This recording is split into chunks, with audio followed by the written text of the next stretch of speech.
Welcome to the DevReady podcast. Welcome, Lloyd. Thanks for joining me on the podcast today.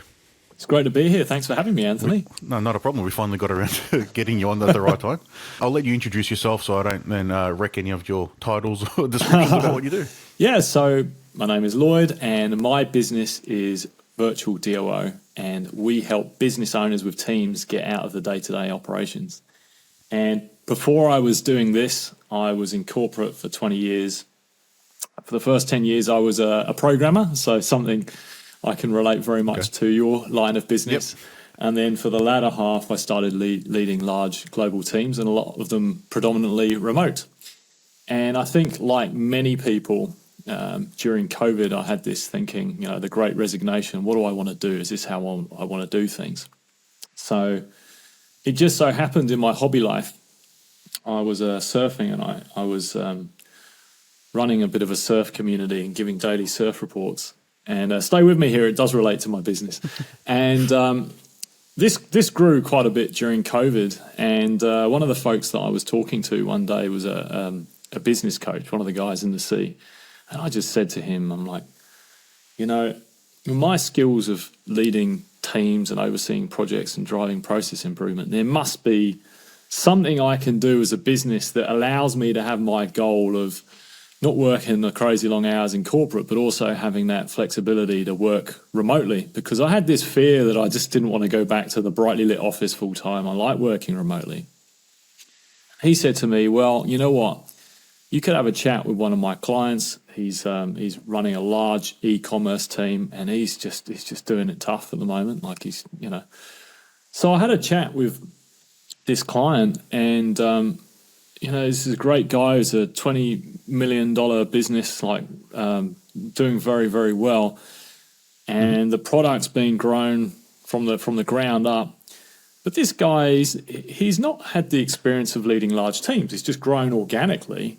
And so running some of these things like putting structures in place and rhythms of how to run a team. So he's just not running all on adrenaline of the founder is where this guy needed some help. So basically, I had a chat with him. I knew I could solve his problem. And I quit my job and I started with this guy on a month-to-month retainer, openly being fractional. If you're familiar, this term fractional is popping up more and more and more. So kind of like a part-time employee, but also being open that I'm planning to serve other people as well. So I started working with this guy and helping him from, instead of him running 16-hour days where he was just scattergunning the teams with tasks and felt like the emergency department or like whack-a-mole, putting rhythms in place so people know what's going to come up. They've got a campaign coming, all of this, so they can, doesn't feel like chaos anymore. And that was the start of my business. And I took on a couple more clients, fractional, and then eventually I started building a team. And so that's how I am here, where I am now, from corporate, from the surf to now running a business. Interesting journey. Yeah. So we predominantly serve people with teams of 10 to 30 staff who are where the business owner is very busy, stuck in the weeds. They don't yet have a COO or a head of operations or something like that, and they can have access to my team on a fractional basis. Okay, so it's more about helping the business owner step out of the day-to-day and then focusing on the business, the direction, strategy, foresight. You've got it exactly. So I think there's this kind of place where if the business has got a team of less than 5, it's probably not worth it. As in that business owner might as well run that team themselves. Mm-hmm. And there's a lot they can do to make it easy on themselves if they're busier, learn how to properly delegate and put systems in place. When they got between 5 and 10 staff, if that business owner is still running the team and trying to do the strategy, working in the business and working on it, they're starting to feel the pain. That's like the amber zone. But if they've got a team of 10 to 20 and that business owner is trying to sort of run even just the heads of and that's like the red zone. If they don't have a director of operations, a COO, a chief of staff, whatever we want to call that, one person that sits between them and the team, they're really going to be working the long hours and doing it tough, and they're not going to be working on their strategy. Yeah, and there's only so many hats you can wear, and then totally wear them well. And I mean, I'm talking with people with very successful businesses, but they're working on adrenaline. Like by the time we got in there, I mean, I'd say 2/3 of our businesses are, when we're talking to them, their motive is getting away from pain rather than getting closer towards vision. And that pain is they are stuck in the weeds and they can't understand how when they're giving a task to the team that it keeps coming back to them. And so sometimes it's as simple as putting one person between them and the team. And like there's one person they can talk to who's now going to put the systems in place, run the rhythms of the teams, put the dashboards in place. And it's sometimes it's as simple as just having one person to talk to instead of 6 heads of or something like that. Yep. Do you see that happens in those businesses because they're sort of not focusing on the strategy and just working on the business has been growing organically or whatever they've been doing has been working, so they just stick to doing business as usual? Yeah, I mean, sometimes it's hard to see the wood through the trees. It's like it started, they grew, and I think a lot of these business owners, they go, I've got a gap I need to fill. So I know I need to fill, in order to grow, I need to fill more in marketing or I need to fill more here. And I actually think the better way to grow the business is actually look first at yourself as the business owner and go, where am I spending my time? And instead replace that. So this is slightly different thinking. Because if I, as the business owner, can get myself out of that, well, then I can shake the tree for more business. I can do more deals. I can, look and get above it. But they just can't. Yeah, the headlines are they can't see the wood through the trees. Yep. So, I'm just trying to think about how I want to phrase this. So, normally they would bring in their own COO, so operations officer, or someone that runs the day-to-day. But instead, they're bringing in yourself or your team to then fill in that as an hour a day or 2 hours a day or whatever that fractional amount may be. Yeah. So, this is the way this is working is they might use us where they've not yet experienced having a COO or DOO or something like that. It might mean that they have someone in their team who they think could do it, who's got high potential, who's not yet run those rhythms or knows how to do it exactly. So we can be there for a month-to-month basis, might be 6 to 8 months, it might even be shorter than that, to come in and set the rhythms up in place. And if then they've got someone in their business who they want us to hand over to, fine. Even if they want us to eventually be a part of the recruiting process for a full-timer, we can do that. Yeah. So if it looks like, okay, they've grown to such a size now where they've got the budget to take on a full-time operator who will probably want stake or equity in the business, then we can be a part of the interview process for them. And I say a part of it and not all of it because we need them to help define the culture that they want this person to buy into. And we might be able to do second round interviews or even some of the screens. So you'll be the sort of like technical assessment where they need to assess on the culture and are they a good fit for the team? Yeah, that's the way it would typically work. So there's a few ways that they would use us. One is we might just be someone as a bridge so that we can eventually help them upskill. It might be sometime in the long term they're going to put in a full-time operator. Or in some cases, the business has just kept growing and they say, just look after that area now. This area is covered. Now let's cover that area and so forth. So the reason it has worked out pretty well is because it's a month-to-month retainer, they're not on the hook for a long term. And we don't have equity, so it's pretty low risk for them. Yep. And another space where we've started to get involved is where businesses are exiting, where they're looking to sell their business. And we've had businesses who are experts in helping people sell their business bring us in to run like an operations audit and say, okay, let's have a kick the tires on here, and then present back to the business and say, well, these are the gaps. This is how we would fix it. And then if you want us to come in and actually fix it, great, we'll come in and do that and guide you and work with your team and get it done. Or guess what? Here's what we found. Take it away. Do it yourself. That's how we would do it. Yeah, so it's a similar model that we offer the fractional CTO where I come in or a product manager will come in and we support non-tech startups and founders. and we're that technical arm. They call me up at any time, ask any questions about the product, or can I say this in the meeting? Does it make sense? As one thing is quite often that happens. And then the other sections would be we help with the design and direction of their products. But then that is with the view to transition to an internal team. If they're looking for funding, they all have to have their internal team at some point. So I sort of understand that structure, and I can see how that benefits a business, especially in operations. That's critical to anything. Just before we got on, I got to ask, what's DOO? I haven't heard that term because I was in my head you were VirtualDOO. So the DOO is Director of Operations. And, when I looked around for a domain, I looked, can I get COO? No, somebody has got that. So DOO. And, when I started my business, and it's still in my website now, it says fractional integrator service. And I'm not even going to try and explain all of that. I used to spend 10 minutes trying to explain it. Now, fractional is pretty common. Like, people know what fractional is. Integrator, well, that's more of a term that's common in the US that's similar to COO in terms of terminology. But I would spend 10 minutes explaining to people what an integrator is. If you say Director of Operations, it's like the title explains it. So, I got the domain, and that's how I registered my business and so forth. So, I should have picked that's what it was based on reading your I website. But from my head, I was still VirtualDOO for some reason. So what are some of the biggest areas for improvement that you see with, I'm sure it's going to be different at different levels of businesses, but if we're looking at a small, what sort of, like that early stage, so the 10 employees, what are some of the biggest things that you see that are going wrong? Yeah, so even 2/3 of our business, by the way, are marketing agencies. So it's very common. It's marketing agencies.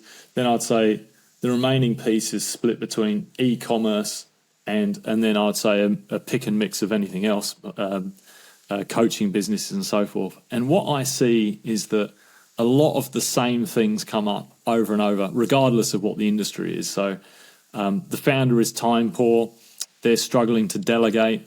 We can advise them and coach them how to delegate. But like I was saying earlier, it's like if you can put one person who's good at it between them and the team, that can really make a difference. Hiring the right team and holding them accountable comes up a lot.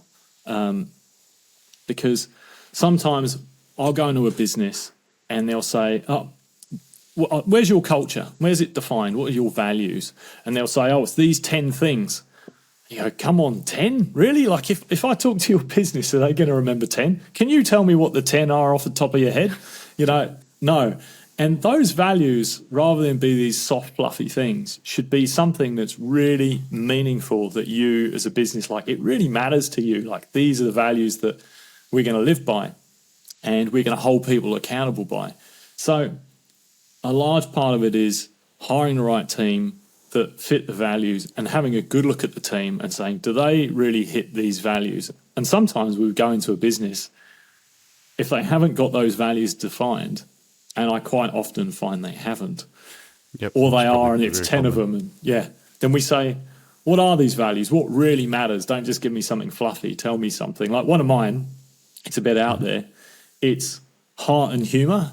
So we're very conversational, curious, collaborative. Like we like a conversation, building rapport with people. And we talk to our fellow business owners like they're a dear friend. And I know when I'm hiring someone or I'm having long-running conversations and thinking about hiring someone, whether we're going to work together well, because I'm looking for that empathy, rapport building, conversational style. Can you have a conversation with them? Yeah, is it just going to be, we're going to be able to have a joke? Because you need some personality. And, operations, there's some crazy things that you see, and especially like when I've come from corporate and then I've come into quite successful businesses that are non-corporate, it feels like the Wild West sometimes, it's a different world. And so you need to have a sense of humor, I think. So you asked me, what are the common things? I see the founders time poor, and so enabling them with a one person that they can go to, holding people accountable, like putting those culture and values in place. If I think of an example of one of my clients who was a stage seller, this simple thing of putting one person between him and the team, he would go out, stand on stage, bring in the people, sell the product, e-commerce education. And then when he comes back to his business, he's got to deal with all the team and the team issues. And that's not just sort of like demanding in terms of decision making. It's also like emotionally exhausting. And because when he came back to his team, he just found that there's just so many things that he couldn't get into the details of. So just being able to get someone in there to really just have a look and find out what's going on. And I remember his case really clearly because he had a leadership team who were all located in the Philippines. And by the way, I use the Philippines a lot. Great place to hire staff. But what he was doing is he was paying all of the leadership folks overtime. And what they were doing is they were deciding to, instead of hand the task over to their team, the leadership team were actually paying themselves overtime and doing the work in their spare time. So this is just a case where you put an operator in there, they've got the bandwidth to just figure out where... monitor and check. Yeah, just go, hang on a minute. Let's stop paying the leadership team overtime and incentivize them to hand stuff over to their team. That's one. I think the other thing that comes up quite a lot, and this is something that we see a lot in the audits, are the lacking of consistent rhythms. So just going back a minute to our classic avatar of a business, as I was saying earlier, is marketing agency e-commerce. And that's less about the business that it is. It's probably more the stereotypical owner is a high visionary. In other words, they're kind of the folks that are going to have big ideas, super creative, really enjoy product, but putting in rhythms, dashboards and feedback loops, that destroys their soul. Like that, doing all the repetitive stuff. It's not the kind of work they enjoy. That's not why they get up in the morning. Yeah, they want to be focusing on the product, and I get it. Whereas a lot of the folks I work with, well, they're going to be creative too, but the stuff they enjoy is just getting things sorted. Like, let's execute, let's fix problems. Like they love that stuff. I love that stuff. And so quite often that means putting in a regular cadence of meetings that mean something, not like pointless ones. For example, getting the main people together and understanding what the reds and greens of the area, business areas are, you know, sales numbers, marketing up numbers, incidents coming out of operations, whatever, finance. And measuring something that really matters and then looking at that regularly and saying, oh, okay, well, if it's a red, and when I'm saying a red, you know, if it's less than a certain number, if you start tracking things, you quite quickly figure out what matters and what doesn't matter. If it's a red, okay, that's where we're going to dive deeper and look deeper. So rhythms around, say, team meetings, one-on-ones, feedback loops. So this is about if you're having campaigns or launches, some people have just been running these meetings, these events, and not looking back for process improvement.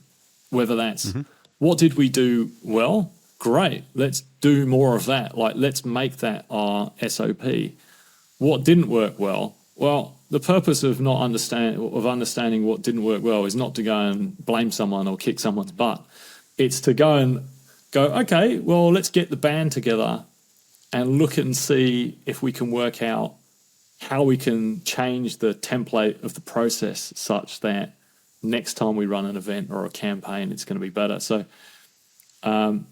team structure, holding people accountable, rhythms, dashboards, feedback loops.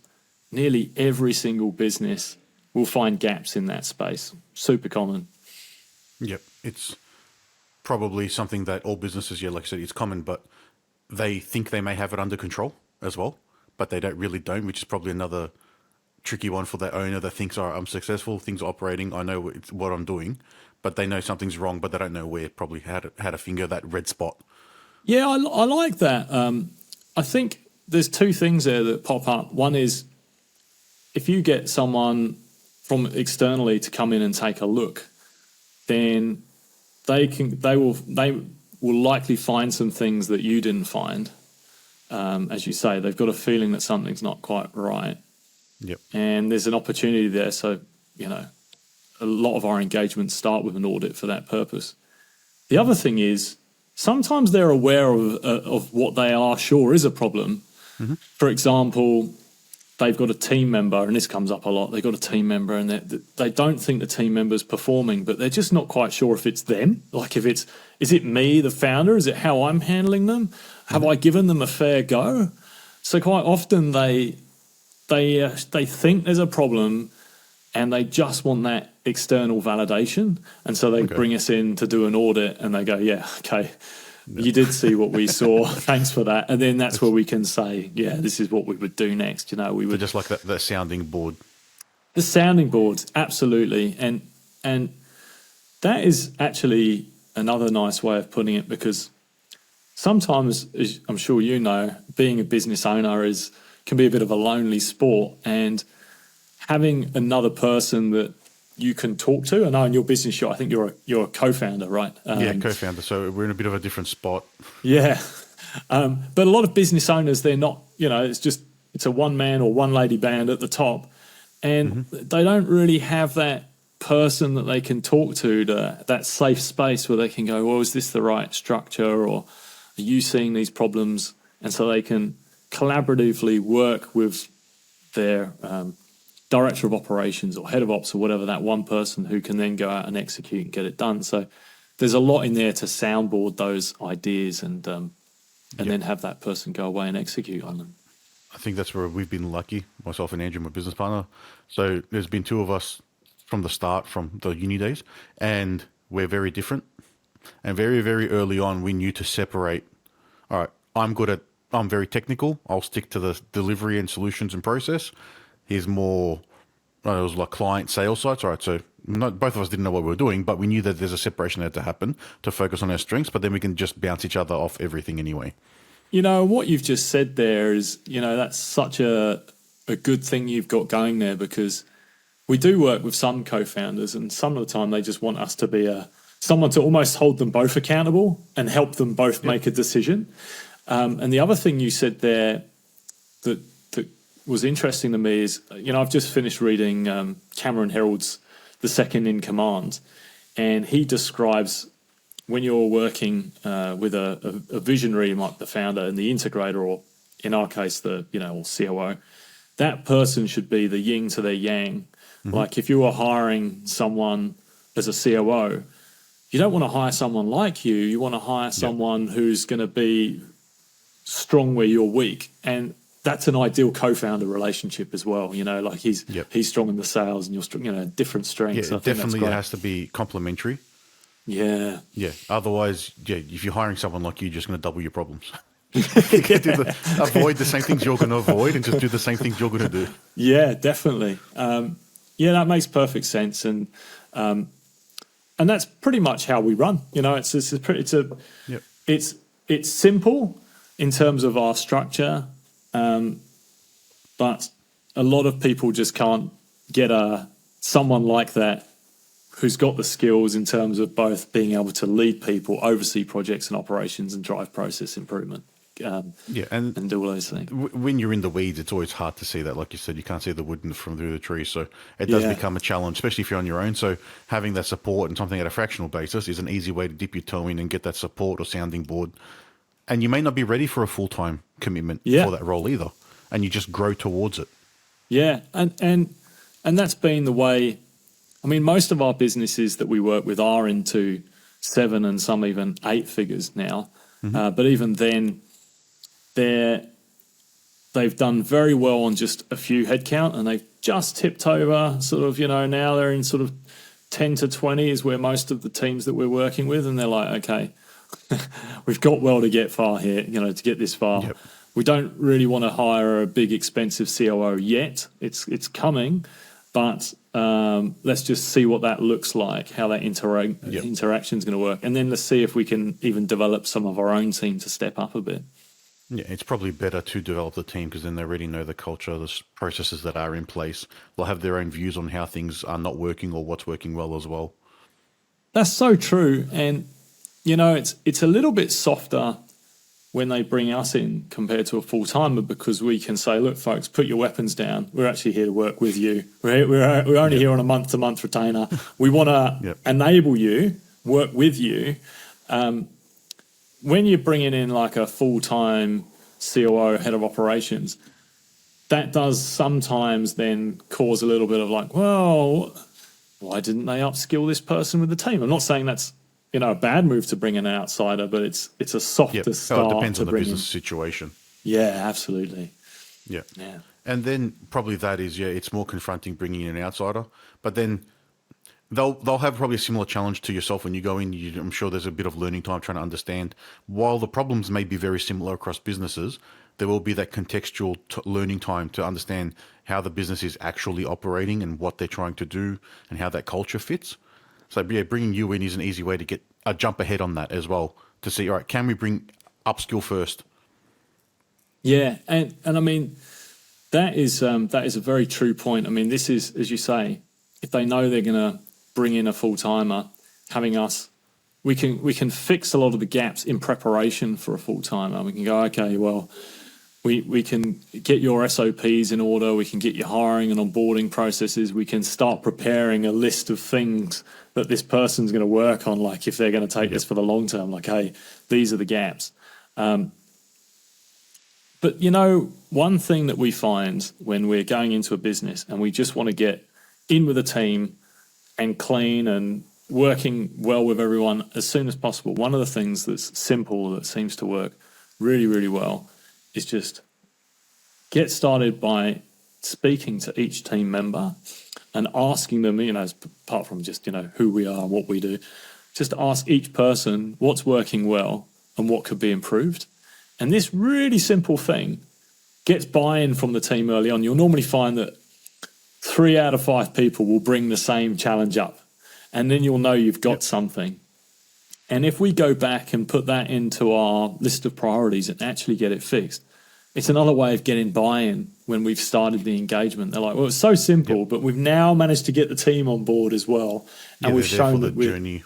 Yeah, and we're listening to them. So many simple things, but it's not always obvious to a business owner that's the way it's going to work. So, yeah. Yeah.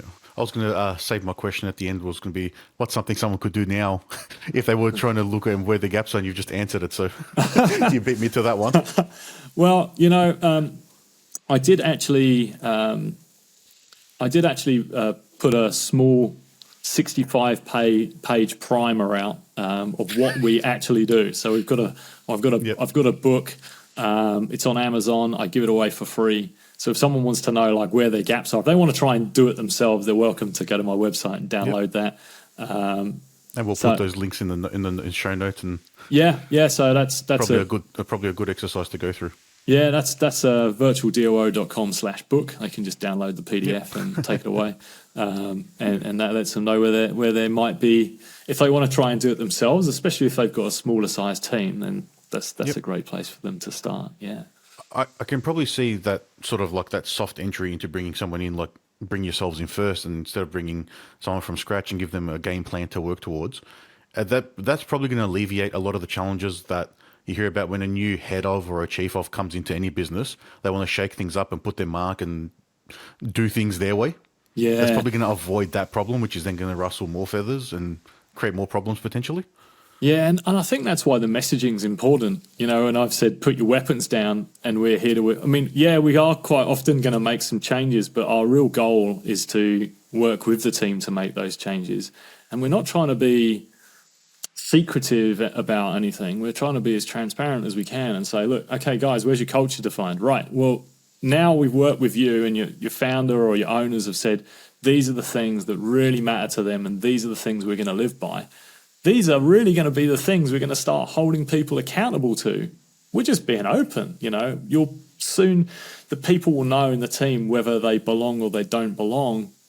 It's that right people, right seats. And so that's somewhere where by putting that foundation in, that's when we can help them for preparing for that new business, the new COO to come in, and the culture's clearly defined and the team are they know what the rules are. They know how the culture is defined. Yeah, everyone's on the same page. They know what the rules of the game are, what the playing field looks like, and what the end state is. It's very important to get everyone aligned, because the initiatives won't go ahead then if you don't have everyone aligned to the same goals, moving in the same direction. Yeah. You did ask me a minute ago, like, what's something that they can do now? I've got a really simple exercise I'd love to share. It's so simple. Yeah. So just in terms of a busy business owner, the one simple exercise I really like is the task audit. And there's loads of things written about a task audit out there, but this is really simple. I just say, open a Google Sheet on your desktop. Leave it open. If you ask a busy business owner to do something for them that's going to take any time, it will probably get pushed back. So I say, leave this Google Sheet open, or whatever it is, Excel, and just as you're going through the week, keep adding all of your tasks to this sheet. Just as it comes up, there's another thing I do. There's another thing I do. And then over the course of about a month, you're going to look back at that and go, does this thing that I've been doing, does this really need to be me? Is there a good reason why I can't just give this to someone else in the team? If it's give this to a VA or an EA or a PA, or give this to someone in delivery to run with. And it's a classic not being able to see the wood through the trees example. When you finally got it on paper and you look at it, it helps people make that decision. And another way to look at that is the cost. So if you look at the cost of your own time, so let's just say for a small business owner, I'm just going to make up a simple number, but let's just say they're paying themselves $100,000 a year. Really simple, right? And if you take their income and divide it by 2,000, that's a crude hourly rate. So that becomes, say, $50 an hour. Now, the buyback rate, which is the rate of which they can employ someone else to do something, is about a quarter of that. It's just crude numbers. So that's like $12.50 an hour. So if you went through that list of everything and was like, this is a task that I could pay someone for $12.50 an hour VA to do that for me, it's an absolute no-brainer. Why on earth was I ever doing it? And then you can go through, obviously, if you're a successful business owner who's been highly remunerated and you've got your buyback rate cleared, which is, 2,000 divided by 4, then it becomes really clear to you, like, why on earth was I doing that thing myself when I could have given that to someone else to do? That's a very simple strategy. Yeah, simple, but sometimes they just need to see it. Yeah, it's hard when you're working in the business. Yeah. In the keyword there, yeah. And just having someone hold you accountable and question you and say, look, we've seen this.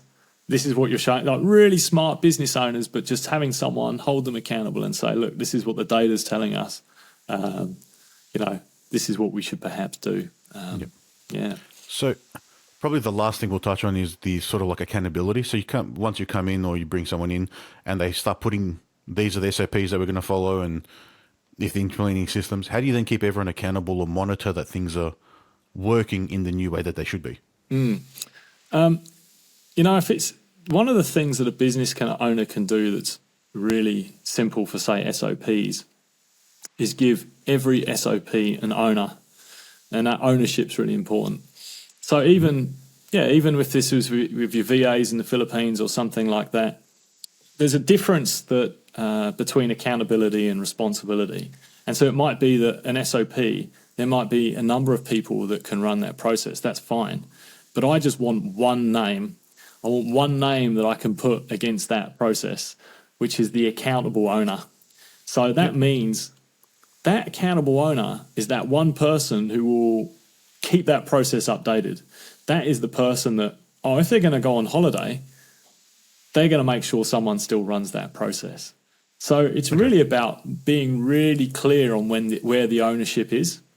And when we look at org charts, it's being really clear on who owns what. So you can say, right, this person looks after marketing, and be really clear on the kind of things that they own. This person looks after sales. These are the things that they own, and so forth. And of course, we want people to collaborate. It's not to say we're going to stop any collaboration people. We just want to be really clear that there's one person, the unfortunate expression is one throat to choke. It's like, who is this with? Like, who is it? Yep. And if there's any confusion, or if it's something that they think is going to require multiple people to make a decision, then that's where they can go up to that director of operations or COO and say, okay, we need someone, a tiebreaker here, who can help us work this out, where this sits, how's it going to get done, and they can then facilitate getting the decision made. Okay. And that all makes sense once you hear it. Yeah, I mean...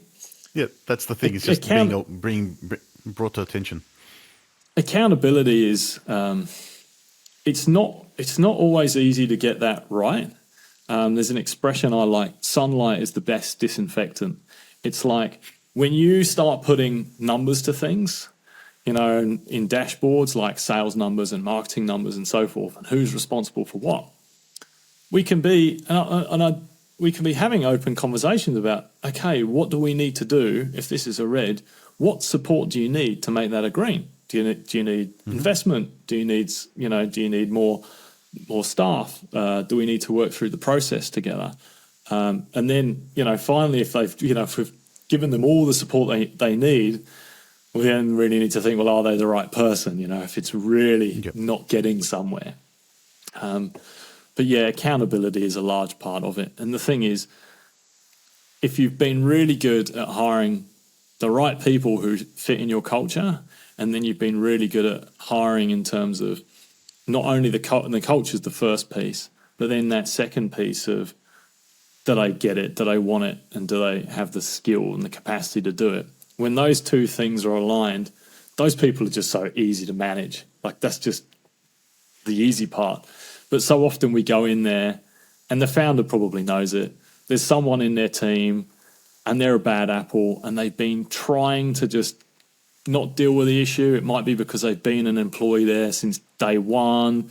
They're putting up with a bit of toxicity or underperformance because they know they can do the work. And sometimes they just need someone to come in, put the processes in place, and say to them, look, we're going to want to move this person on, or we're going to start wanting to hold this person accountable. And if it means that they're not going to respond well to that, then it means, unfortunately, they're going to have to go. And it's just the reality. And sometimes the business owner themselves needs to be held accountable to make that, to say, look, we need to move this person on. So it's hard, but... I'll tell you, sometimes that pressure, putting that pressure on the employee will make them want to leave themselves potentially too. So it might fix the problem on its own. Yeah, and it does a lot for the business as well, actually. Like, if you've got one toxic employee... I can think of a huge e-commerce we were working with, and they had a designer who was very, very talented at that work, super talented, but just played really badly with everybody else, finger pointing and blaming other people, then not showing up to the meetings where they needed to collaborate, always missing deadlines. And I'd give people a fair go, and, we'd be taking track of, okay, what was the behaviour that we saw? What was their explanation of it, and so forth? But when there's been a few repeats, we're like, hey, look, we're down to incident number 3 in 2 weeks now. This is what you said. This is what we saw. We're on to number 3 now. Having some really frank, open conversations with them. Quite often they'll just, as you say, they'll just move on themselves. And if they don't, when we eventually do let them go, it's a relief for the rest of the team. And if you don't deal with it, it actually causes this negative energy in the team where they're like, why is so-and-so getting away with that? Well, maybe I'll just start behaving like that if that's the way this team's going.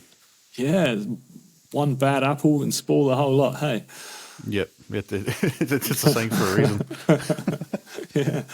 Well, it's been great to talk to you, Lloyd. If anyone wants to reach out, how can they do that? Yeah, just so head to my website, virtualdoo.com. And as I said earlier, they're very welcome to download my book, virtualdoo.com/book. Yep. And even though I mainly work with people with teams of really about 7 to 30 is our sweet spot, if they have a team less than that and they just want to bounce something off me, I'm always open for a bit of friendly networking or bouncing ideas around. So, yeah, feel free to reach out.